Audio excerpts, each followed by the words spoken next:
Details చూస్తే చిత్తూరు జిల్లా కాణిపాకం శ్రీ వరసిద్ధి వినాయక స్వామి ఆలయ ఉభయదారుల సమావేశం రసాభాసగా మారింది.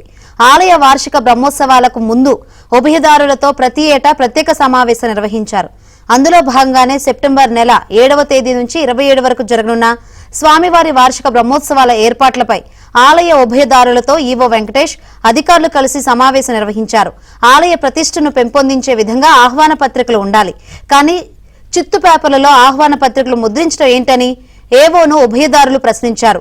వాహన సేవ నిర్వహించే వారి పేర్లు తదితర విషయాలు ముద్రించకపోవడం బాధాకరం అంటూ ఆగ్రహం వ్యక్తం చేశారు. బ్రహ్మోత్సవంలో వాహన సేవ నిర్వహణపై ఉభయదారుల మధ్య విభేదాలు భగ్గుమన్నాయి. తోపులాటలు జరగడంతో దాడి చేసుకునే పరిస్థితికి వెళ్లింది. పోలీసులు రంగప్రవేశం చేయడంతో పరిస్థితి అదుపులోకి వచ్చింది.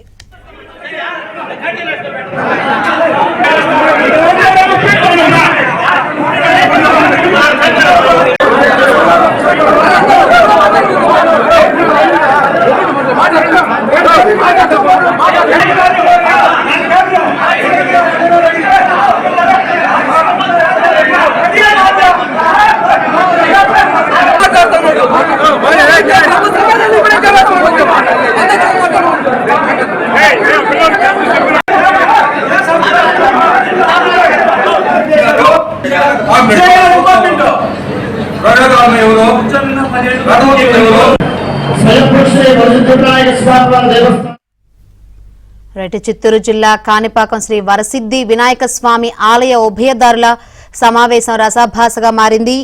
రెండు వర్గాల మధ్య విభేదాలు బగ్గుమన్నాయి. ఈ నేపథ్యంలో పోలీసులు రంగప్రవేశం చేయడంతో పరిస్థితి అదుపులోకి వచ్చినట్టు తెలుస్తుంది. ఇదే విషయం గురించి మరింత సమాచారాన్ని మా ప్రతినిధి మనోహర్ నడి తెలుసుకుందాం. మనోహర్, ఏంటి సిచ్యువేషన్ ప్రస్తుతం అక్కడ? శంకరి, రాష్ట్రంలో ఏ ఆలయానికి కూడా లేనటువంటి సంస్కృతి సంప్రదాయాలు వరసిద్ధి కాణిపాక వినాయక స్వామి ఆలయానికి ఉంది. ఎందుకంటే ఏటా జరిగేటువంటి వార్షిక బ్రహ్మోత్సవాలు అనేటువంటి ఉభయదారుల ఆధ్వర్యంలో జరుగుతుంది. ఈ ఉభయదారులు తరతరాల నుంచి కూడా ఎప్పటి నుంచో వీరందరూ కూడా ఉభయదారులుగా వస్తున్నటువంటి పరిస్థితి.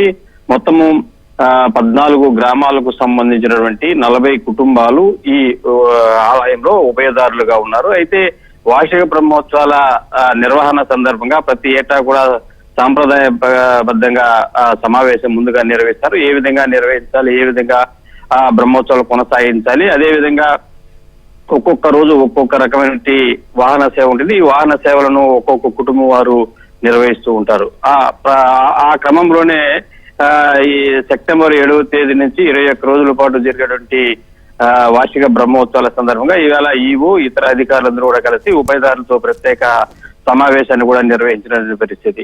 అయితే ఈ ఆహ్వాన పత్రికలు మామూలుగా అయితే బాగా మంచి క్వాలిటీలో ఒక్కొక్క ఉభయదారిని పేరు వేస్తూ పత్రికలు ఆహ్వాన పత్రికలు ముద్రిస్తున్నారు. కాకపోతే ఈసారి మాత్రము ఒక పాంప్లెట్ లాగా తయారు చేసి అక్కడ సమావేశం వద్ద వాటిని ఉంచడంతో ఉభయదారులందరూ కూడా కొంత ఆగ్రహానికి లోనేటువంటి పరిస్థితి. మరి ఇదే నేపథ్యంలోనే మరోపక్క ఏదైతే ఈ ఉభయదారులు ఉన్నారో ఈ 14 కుటుంబాలకు సంబంధించి వ్యక్తులందరూ కూడా కొంత వర్గ విభేదాలు చోటు చేసుకోవడంతో ఒకరిపైన ఒకరు కూడా కొంత ఈ వివాదం చోటు చేసుకుంది. దీంతో అక్కడ ఉద్రిక్త పరిస్థితులు అయితే చోటు చేసుకుంది. వెంటనే కూడా పోలీసులు జోక్యం చేసుకుని అక్కడ వారందరూ కూడా సమ్మతింపజేసినటువంటి పరిస్థితి. అయితే ఈ ఈవో వెంకటేష్ వచ్చిన తర్వాత గతంలో కూడా అనేక సందర్భాల్లో కూడా అనేక వివాదాలు కూడా నెలకొన్నది.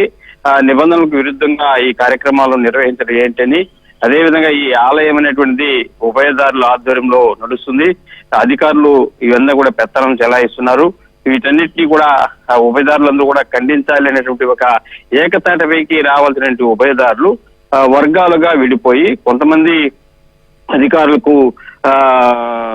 మద్దతు పలకడం, కొంతమంది ఉభయదారులు ఒక వర్గం మరొక దీనికి మద్దతు పలకడంతో కొంత వివాద పరిస్థితులు అయితే చోటు చేసుకోవడం జరిగింది. అయితే ఇప్పుడు ఈ కూటమి ప్రభుత్వం అధికారంలోకి రావడంతో గతంలో వైసీపీ ప్రభుత్వం అధికారంలో ఉన్నటువంటి చైర్మన్ తప్పుకోవడంతో ఇంకా చైర్మన్ నియామకం జరగలేదు కాబట్టి కొంత విభేదాలు తారాస్థాయికి చేరిందనే చెప్పాలి. Shankari, right, thank you Manohar Reddy.